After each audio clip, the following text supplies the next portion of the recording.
Good morning बच्चों। जैसा कि कल आप लोगों ने सोलर सिस्टम के बारे में पढ़ा था और सोलर सिस्टम में कुछ ग्रहों के बारे में पढ़ा था। आज हम लोग आगे बढ़ेंगे जुपिटर के बारे में।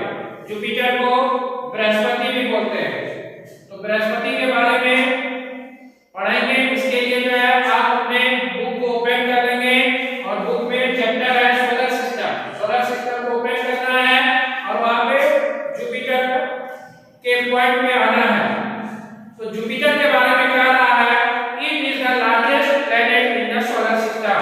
तो जुपिटर जो है हमारे सोलर सिस्टम का सबसे लार्जेस्ट प्लैनेट है। हमारे जो सोलर सिस्टम है उसका सबसे लार्जेस्ट प्लैनेट है। लार्जेस्ट मींस हो गया सबसे बड़ा प्लैनेट, ठीक है। It is the fifth planet from the सन।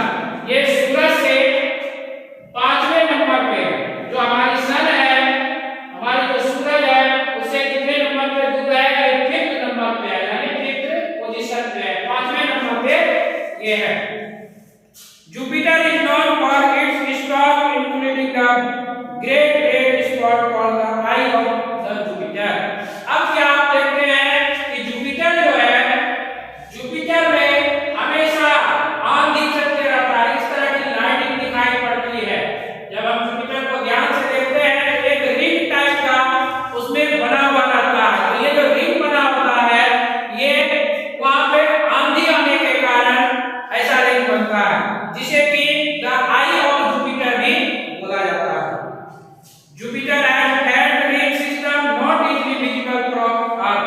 कहता है कि जुपिटर में जो है एक रिंग सिस्टम है, ये पृथ्वी पर से खुले आंखों से नहीं देख पाते हैं हम लोग। It's Indian name is Brihaspati. इसका भारत में जो नाम है इसे बृहस्पति के नाम से जाना जाता है। जुपिटर को भारत में किसके नाम से जाना जाता है? बृहस्पति के नाम से। अब इस जुपिटर को 95 मून्स होते हैं। इसको कितने मून्स है? 95 मून्स है। जुपिटर को 95 चंद्रमा है। टोटल कितने चंद्रमा है? तो 95 चंद्रमा है, ठीक है बच्चों। अगला आता है सैटर्न के बारे में। अगला क्या आएगा? सैटर्न।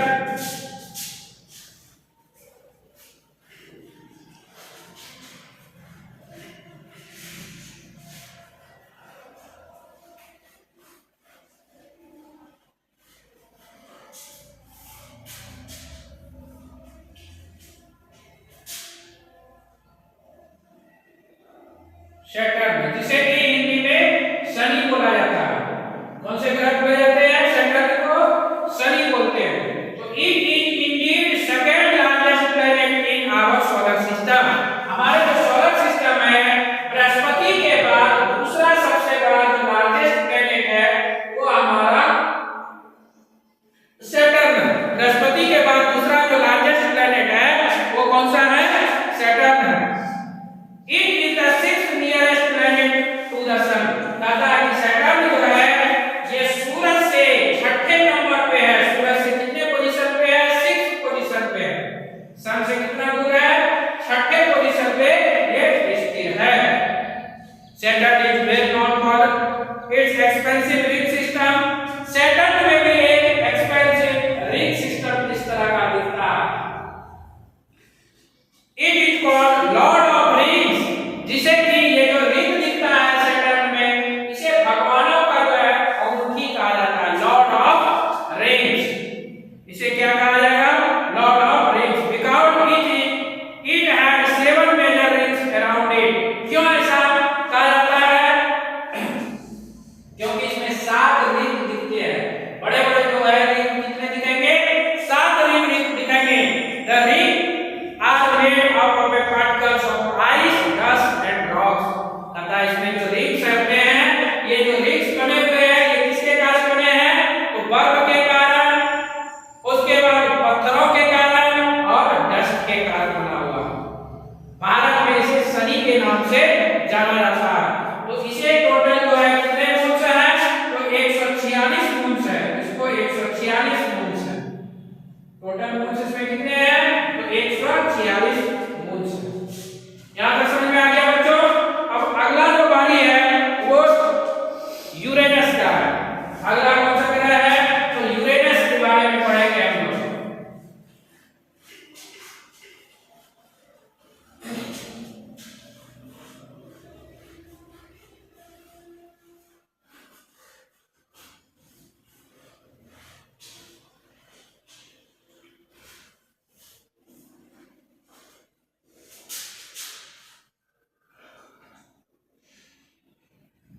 जिसे अरुण भी बोला जाता है। हिंदी में यूरेनस को क्या बोला जाता है Arun. Uranus is the seventh planet from the sun. ये सूरज से 7वें नंबर पे है। सूरज से कितने नंबर पे बच्चों तो ये 7 पोजीशन पे है। ये सूरज से 7वें पोजीशन पे है यूरेनस। एक्सट्रीमली कोल्ड प्लैनेट कहा है कि यूरेनस जो है सबसे ठंडा है। सूरज से सब दूर रहने के कारण यहां पर सूरज की रोशनी बहुत कम पड़ती है, जिस कारण से ये ठंडा ग्रह है। ऐसा ग्रह है तो ये ठंडा ग्रह है। It has been called the ice land. इसे जो है बर्फों का ग्रह भी कहा जाता है। इसे कौन सा ग्रह कहा जाएगा बर्फों का ग्रह कहा जाएगा। It is made of rocks and ice. ये जो यूरेनस बना हुआ है ये पत्थरों से बना हुआ है और बर्फ से बना हुआ है। यूरेनस किससे बना है तो पत्थर से मिलके बना है और बर्फ से मिलके बना है। When viewed through a telescope, Uranus appears as a greenish disk. जब हम टेलीस्कोप की मदद से यूरेनस को देखते हैं तो ये ग्रीनिश हरा रंग का एक डिस्क के रूप में दिखता है, एक गोल ऑब्जेक्ट के रूप में दिखता है। और भारत में इसे जो है अरुण के नाम से जाना जाता है। और इसको टोटल जो है 27 मून है। कितने मून है बच्चों तो इसमें 27 मून है यूरेनस में। उसके बाद आता है नेपच्यून। अगला नंबर आता है नेपच्यून, जिसे वरुण बोलते हैं। नेपच्यून को हिंदी में वरुण बोलते हैं और यह सूरज से 8वें नंबर पे है। ये सूरज से 8वें पोजीशन पे है Varun. It appears as a pale bluish disk। ये जो है हल्का नीला रंग का जो है डिस्क के रूप में दिखता है। जब हम इसे टेलीस्कोप की मदद से देखते हैं तो ये हल्का नीला रंग का दिखता है। It is farthest planet from the sun। कहता है कि यह जो है ग्रह सूरज से सबसे दूर का ग्रह है। सूरज से सबसे दूर का ग्रह कौन सा है तो वो नेपच्यून है। Neptune is known for its high wind speed. अब ये जो नेपच्यून ग्रह है इस पे हवा बहुत तेज चलती है, बहुत तेज हवा चलती है। इस पे जो हवा चलेगी इस नेपच्यून पे बहुत तेज चलती है। It has 6 rings which are fan। और इस नेपच्यून पे भी रिंग्स दिखते हैं, 6 रिंग्स दिखते हैं इस तरह के। टोटल रिंग्स कितने दिखते हैं 6 रिंग्स दिखते हैं। It's Indian name is Varun और भारत में इसे वरुण के नाम से बोला जाता है। और इसको टोटल जो है 14 मून्स है। इसको कितने मून्स है 14 मून्स है। वरुण को कितने मून्स है बच्चों 14 मून्स है। तो जितने भी थे 8 ग्रह के बारे में हम लोगों ने आज स्टडी कर लिया है बच्चों। अब आगे आते हैं एस्ट्रॉइड के बारे में। एस्ट्रॉइड क्या होता है एस्ट्रॉइड के बारे में पढ़ेंगे।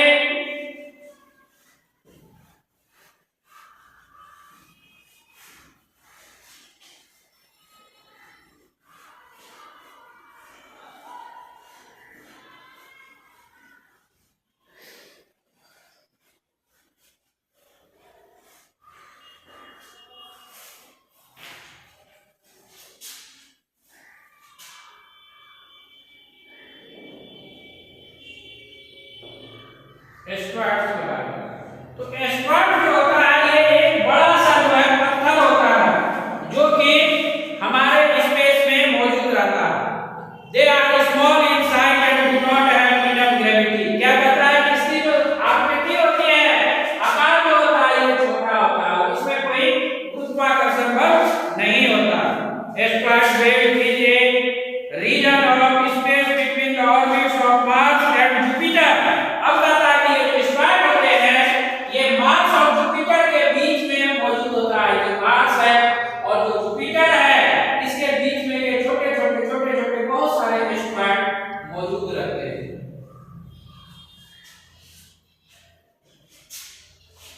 The asteroid belt is divided into the inner belt or outer belt. Inner belt asteroid made of metals like nickel and iron.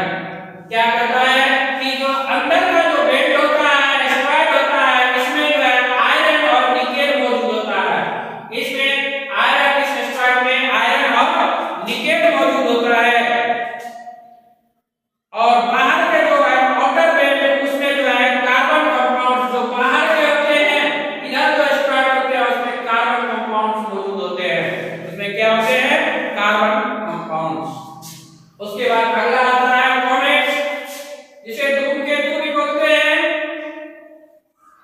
तो comet is electrical object composed of ice, dust and Rocky material. इसमें जो होता है ice होता है, dust होता है और एक पत्थर का जो है मटेरियल बना होता है कॉमेट। उसके बाद आता है मेट्रॉइड्स। मेट्रॉइड्स के बारे में जानेंगे कि मेट्रॉइड्स क्या होता है। तो हैव यू हियर और seen shooting of falling star? क्या कहता है कि बच्चों कि क्या कभी आपने देखा होगा कि शाम के समय में या रात के समय में आसमान से कोई तारा जो है टूटता हुआ नजर आता है और लगता है कि वो हमारी ओर जो है टूट के आ रहा है। वो एक्चुअल में तारा नहीं है, वो मेट्रॉइड्स है। वो क्या है? मेट्रॉइड्स है बच्चों। वो क्या है? मेट्रॉइड्स है।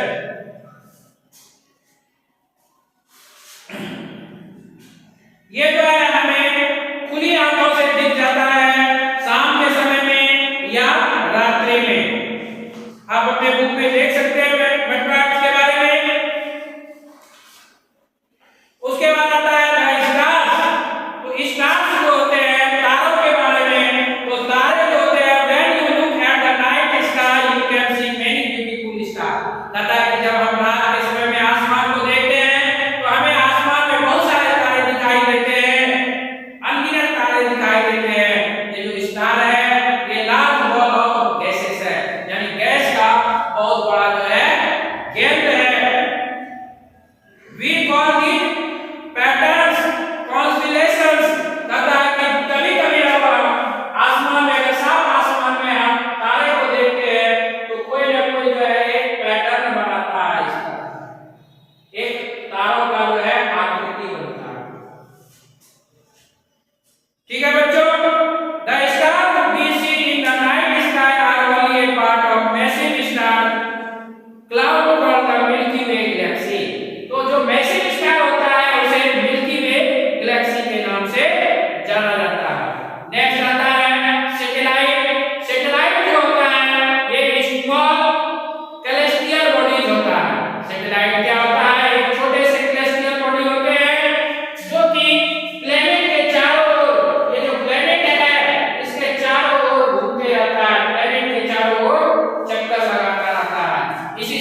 फेजेज ऑफ मून के कारण। तो इसमें जो इसका मुख्य कारण है चंद्रमा के आकार का कभी छोटा होना कभी बड़ा होना, तो ये होता है चंद्रमा भी जो है पृथ्वी का चक्कर लगाती है और पृथ्वी सूरज का चक्कर लगाती है, और चंद्रमा को अपना प्रकाश नहीं होता है, वो सूरज के प्रकाश से चमकता है। तो जब सूरज का प्रकाश जो है चंद्रमा पर पूर्ण रूप से नहीं पड़ता है, उसका कुछ भाग जो है ढक जाता है, तो इसी कारण से उसका फेजेज बनते हैं।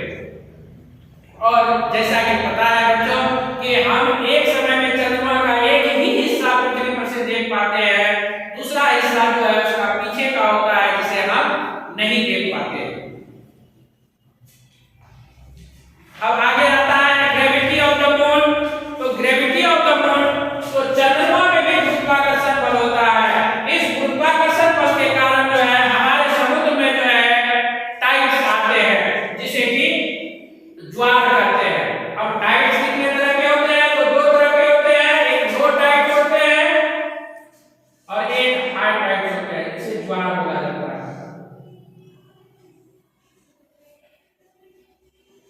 लो टाइड्स और हाई टाइड्स।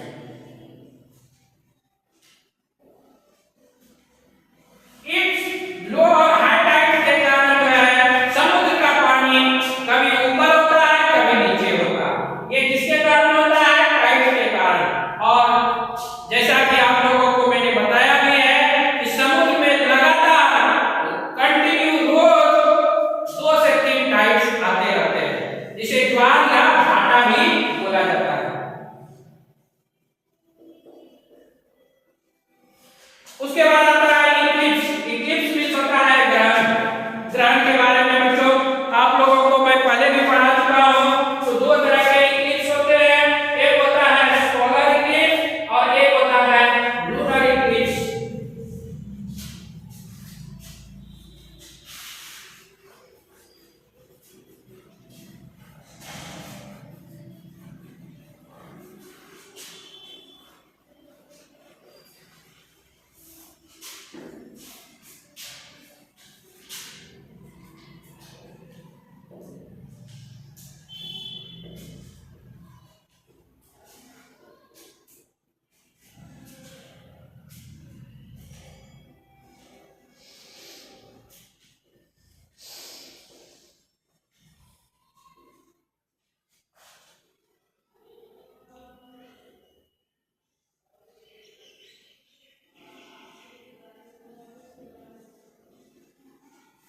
दो तरह के होते हैं, एक सूर्य ग्रहण होता है और एक चंद्र ग्रहण होता है। सूर्य ग्रहण और दूसरा होता है चंद्र ग्रहण।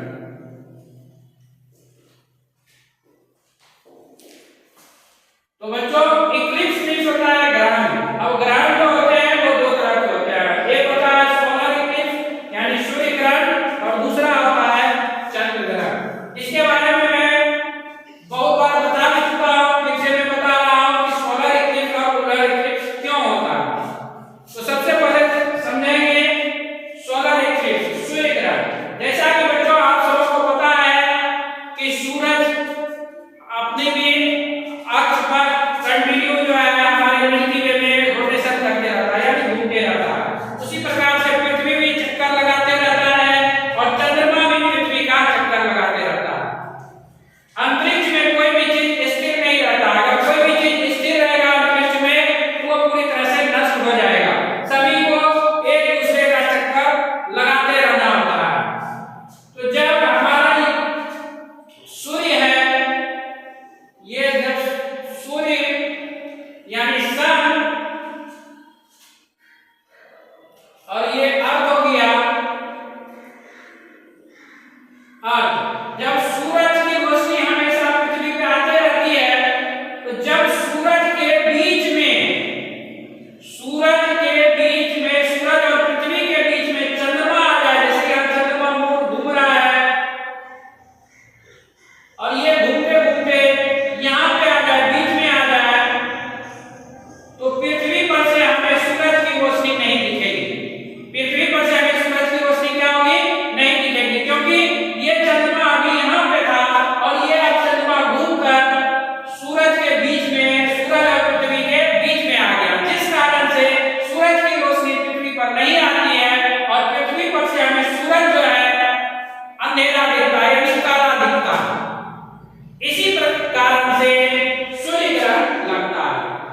इसका मतलब ये नहीं कि गांव देहात में कहा जाता है कि सूरज को जो है कोई छोटे जाति के लोग छूने के लिए जा रहा है तो इसलिए सूरज भाग रहा है, ऐसा कुछ नहीं होता। इसका मुख्य कारण क्या है कि पृथ्वी और सूरज के बीच में जब चंद्रमा आ जाता है तो सूर्य की जो प्रकाश है पृथ्वी तक नहीं पहुंच पाती है, जिस कारण से दिन के समय में अंधेरा लग जाता है और इसे ही सूर्य ग्रहण कहते हैं। सूर्य ग्रहण हमेशा दिन के समय में लगता है। सूर्य ग्रहण हमेशा कब लगता है? सुबह के समय में लगता है। बच्चों आगे जो है चंद्र ग्रहण के बारे में पढ़ेंगे कि चंद्र ग्रहण में जैसा कि आपको पता है कि ये सन है और ये चंद्रमा है, मून, और ये अर्थ है।